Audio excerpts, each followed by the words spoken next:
আজকে দুপুরে রান্নায় ছিল মজাদার এই ডিমের কারিটি। রেসিপিটি আপনাদের সাথে শেয়ার করছি।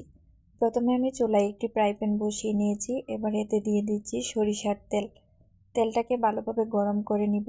তেলটা গরম হয়ে এলে আমি আগে থেকে ডিমটাকে সিদ্ধ করে রেখেছিলাম এবং ডিমটাকে মাঝখান দিয়ে কেটে 2 পিস করে নিয়েছি।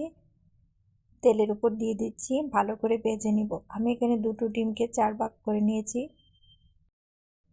এক পাশ ভালোভাবে হয়ে গেলে আমি অপর পাশটাও ভেজে নিব। আমি একটু কড়া করে ভেজেছি। আমার ডিমটা ভাজা হয়ে গেছে। এবার আমি নামিয়ে নিচ্ছি।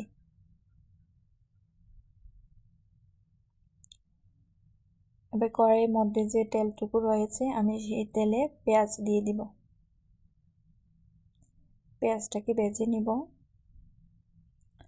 পেঁয়াজটা ভাজা হয়ে গেলে আমি দুটো তেজপাতা, দুটো এলাচ এবং দুটো দারুচিনি দিয়ে দিচ্ছি।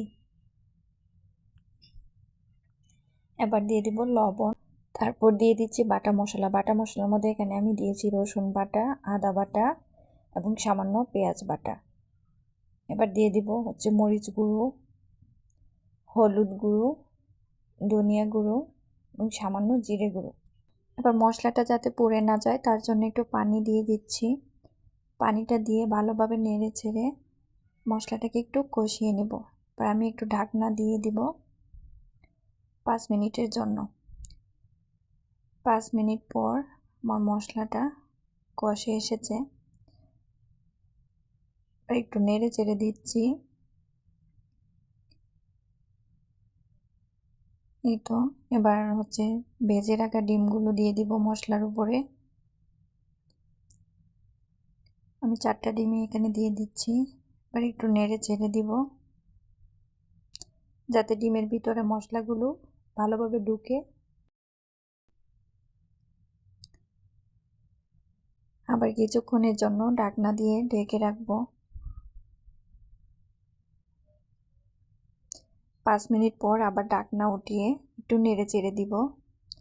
আর এখানে আমি একটু ঝোল দিব, তার জন্য আবার 1 কাপের মতো পানি দিয়ে দিয়েছি।